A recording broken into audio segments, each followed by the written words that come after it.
Olá pessoal, sejam bem-vindos a mais uma videoaula, a mais uma conversa na nossa disciplina de língua portuguesa na vertente da produção textual.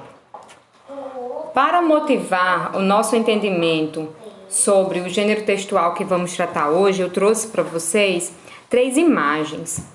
A nossa primeira imagem, ela retrata uma partida de futebol, um jogo que está cheio de torcedores em um estádio. Na segunda, traz um retrato de uma feira livre. E a terceira imagem, nós temos aí pessoas transitando em uma grande avenida, na Avenida Paulista. Essas 3 imagens têm em comum o fato de retratarem cenas do cotidiano, cenas banais, não agora no período de isolamento, mas geralmente essas cenas são bastante corriqueiras no dia a dia das pessoas. Para a nossa reflexão ficar mais fundamentada, eu trouxe para vocês 3 perguntas. A primeira diz: será que pequenos detalhes cotidianos podem tornar-se boas histórias? Será que pequenos detalhes de uma partida de futebol, será que pequenos detalhes de uma feira livre podem resultar em boas histórias? O que será que um menino escritor que envia crônicas para um jornal tem a dizer? E o que pode contar um escritor que gosta de pequenas praças, daquelas mais silenciosas e sem movimento? Vocês já devem ter percebido que a nossa reflexão ela vai girar em torno de um gênero textual que com certeza vocês já ouviram falar, que se chama crônica. As crônicas, eles são textos que geralmente a gente comenta na escola, mas que não é de um entendimento tão fácil assim, né?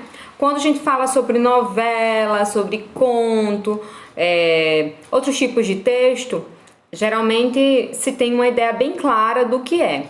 Mas quando comentamos sobre crônica, nem sempre vem à nossa mente o que é esse gênero textual. Vejamos um pouco mais do que é a crônica, para que isso fique bem claro. Antes de a gente chegar no resultado do que é a crônica, eu gostaria que vocês pensassem sobre os tipos textuais. A gente já sabe que os tipos textuais eles podem ser enquadrados em 6 grandes grupos. Às vezes eu digo 5, que são tipo narrativo, descritivo, dissertativo, injuntivo e prescritivo. Cada um desses tipos textuais, eles têm uma finalidade. Então, por exemplo, um texto injuntivo, ele tem por finalidade, ele tem por objetivo informar o leitor. Então, por isso, quando a gente lê, por exemplo, uma bula de um remédio que quer nos instruir, nos informar, esse tipo de texto se chama injuntivo. Já o texto dissertativo, vou falar sobre dissertativo argumentativo, ele tem a função de convencer, ele tem a finalidade de convencer o leitor sobre algum aspecto. Já o descritivo, ele tem a finalidade de descrever, demonstrando as características de uma pessoa ou de um lugar. Já o narrativo, ele conta uma história de um personagem em um determinado tempo e local. Então, esse tipo textual que nós estamos tratando hoje, chamado de crônicas, está inserido no tipo textual narrativo. Então, quando nós falamos de crônica, é a mesma linha de raciocínio que nós temos quando falamos sobre novela, quando falamos sobre fábulas, romance, contos. Todos esses gêneros textuais têm em comum o fato de narrar, de contar a história de um personagem que tenha um enredo em que acontece uma sequência de fatos. Ok? Então, quando nós falarmos sobre crônicas, na mente da gente tem que vir logo a ideia de narração, de personagem, sequência de fatos em determinado tempo e local, geralmente tem uma trama, né? Esse aspecto tem que ficar bem claro para a gente partir para outros pressupostos. Sabendo que a crônica tem essas características, o que nós vamos ter que proceder a partir de agora é pensar como é que eu posso entender um texto. Neste caso aqui, eu vou falar não só sobre crônica, mas como outros tipos textuais. O texto que vocês lerão na atividade, ele é do tipo crônica. E nós vamos eu vou pedir para que vocês façam uma interpretação. Para ajudá-los a interpretar esta crônica ou qualquer outro tipo de texto, foi elencado aqui alguns pontos bastante relevantes. Quando eu quero entender um texto, o que eu posso fazer? Primeiro ponto, ler todo o texto, procurando ter uma visão geral do assunto.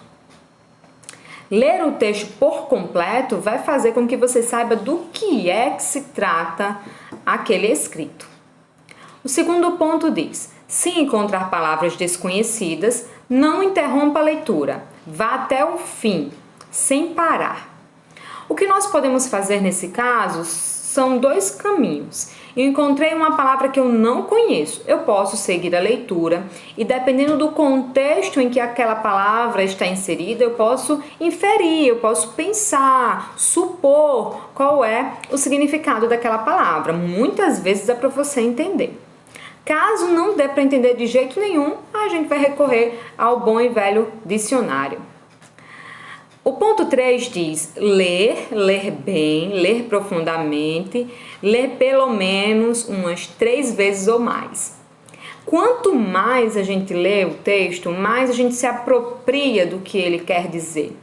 Então eu gosto de falar que não é legal que as pessoas tenham medo dos textos. Tem medo de ler o texto porque ele tem uma lauda? Não tenha medo de ler. Leia tantas vezes quantas forem necessárias. 4. Lê com perspicácia, com sutileza, malícia nas entrelinhas. O que quer dizer ler nas entrelinhas, professora? Ler nas entrelinhas significa compreender aquelas informações que o autor não deixou explícito, não deixou na cara, mas dá pra gente fazer uma leitura de compreensão sutil do que ele não disse, do que ele não está escrito, mas que ficou claro. Ponto 5. Voltar ao texto quantas vezes for preciso. A gente pode fazer um movimento contrário. Por exemplo, se eu vou ler um texto para fazer uma interpretação, eu posso sugerir para vocês que vocês façam um evento contrário de ir logo para o exercício. Você lê as perguntas do exercício e aí já com o olhar de responder aquelas perguntas, aí você volta ao texto. Caso não consiga responder a pergunta, volte e leia qual é a parte que você acha que pode estar aquelas respostas ou que você pode se basear para responder. Não permitir que prevaleçam suas ideias sobre as do autor. Vale lembrar que o autor, ele escreveu aquele texto com um objetivo, então é bom que a gente siga a linha de raciocínio dele. Não quer dizer que você tenha que concordar com ele, mas que você saiba qual é a linha de raciocínio dele. Partir o texto em pedaços para melhor compreensão, isso aí pode facilitar bastante quando o texto é bem longo, né? A gente pode pegar um parágrafo e depois de ler aquele parágrafo, nós podemos escrever uma frase do que pode resumir aquele parágrafo. Isso é uma boa tática para compreender textos longos. Centralizar cada questão ao pedaço do texto correspondente, foi o que eu acabei de falar. Procure estabelecer quais foram as opiniões expostas pelo autor, definindo o tema e a mensagem. É muito importante, todas as vezes que nós lemos um texto, identificar o assunto, o tema, se tem um posicionamento, o que é que ele quis dizer, será que ele quis fazer uma crítica, será que ele quis fazer humor? Se o autor defende ideias, você deve percebê-lo. Isso aqui não vai ter em todos os tipos de texto, né? Mas se for, por exemplo, um texto dissertativo argumentativo, é bom que se perceba quais são as ideias do autor. Os adjetivos ligados a um substantivo vão dar a ele maior clareza de expressão, aumentando-lhe ou determinando-lhe o significado. Então é importante que a gente perceba os adjetivos que compõem o texto para que a ideia do autor novamente fique bastante claro. Voltemos agora para nosso tipo textual, para o nosso gênero, que é crônica. Uma crônica é um texto que apresenta fatos do cotidiano de uma maneira bem especial. Ele é um texto relativamente simples. Por quê? Porque ele é um texto breve. Né? Se a gente pensar, por exemplo, que um romance geralmente é um livro com várias folhas, é um livro extenso. Uma crônica geralmente ela é bem breve, uma folha só, e nem às vezes ocupa essa folha toda. Então ela é um texto simples, de linguagem simples, de extensão curta, e que geralmente a gente tem vários tipos de crônica, mas elas partem basicamente para o lado do humor, o lado da graça. Aprende-se muito quando há diversão.